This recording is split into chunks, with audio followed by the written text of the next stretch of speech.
end of it. Yet I see now, looking back on it all after so many years, how much in the whole affair was the product of chance, that element quite beyond calculation in a man's affairs. To start with, my bold plunge across such a wide stretch of virgin jungle was not quite as insane as it might appear. True, any attempt at dead reckoning was ruled out by the simple fact that my drift indicator was not working and the magnetic compass was wholly unreliable. But the Rio Negro did lie 150 miles due east of Tefe, that was fact, and I had the sun to guide me in a sky so crystal clear that the horizons seemed to stretch to infinity. Falling oil pressure was the first of my woes, although I didn't worry too much about that to start with, for the oil pressure gauge, like most of the instruments, frequently didn't work at all, and was at best less than reliable. And then, unbelievably, the horizon broke into a series of jagged peaks almost before my eyes, something else about which I couldn't really complain, for on the map that particular section was merely a blank space. Not that they were the Andes exactly, but high enough, considering the Vega's general condition, although the altimeter packed in at 4,000 feet, so everything after that was guesswork. The sensible way of doing things would have been to stay far enough from them to be out of harm's way, and then to gain the correct height to cross the range by flying round and round in upward spirals for as long as may be. But I didn't have time enough for that, by which I mean fuel, and simply eased back the stick and went in on the run.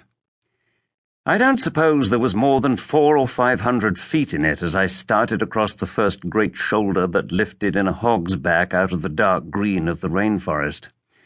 Beyond, I faced a scattering of jagged peaks, and not too much time for decisions. I took a chance, aimed for the gap between the two largest, and flew on over a landscape so barren that it might have been the moon. I dropped sickeningly in an air pocket, the Vega protesting with every fibre of its being, and I eased back the stick again as the ground rose to meet me. For a while it began to look as if I'd made a bad mistake, for the pass through which I was flying narrowed considerably, so that at one point there seemed every chance of the wingtips brushing the rock face.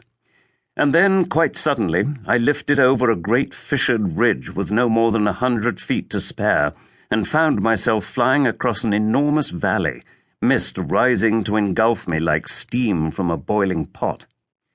Suddenly, it was a lot colder, and rain drifted across the windshield in a fine spray, and then the horizon of things crackled with electricity as rain swept in from the east in a great cloud to engulf me.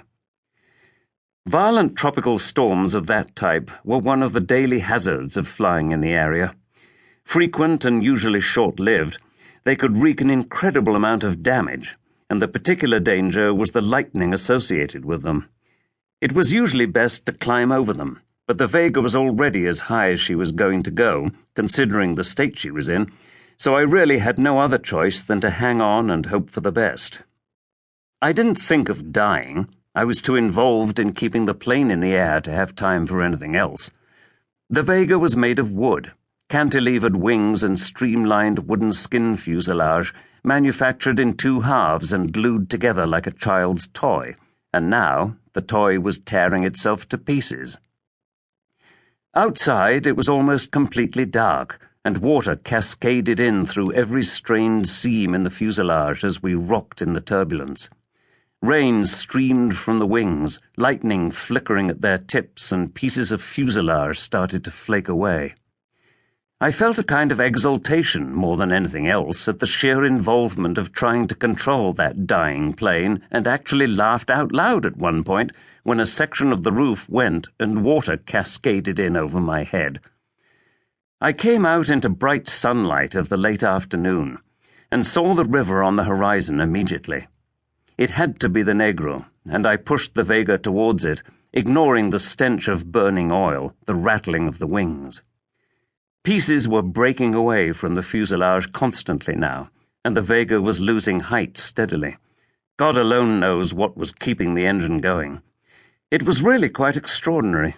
Any minute now and the damn thing might pack up altogether, and a crash landing in that impenetrable rainforest below was not something I could reasonably hope to survive.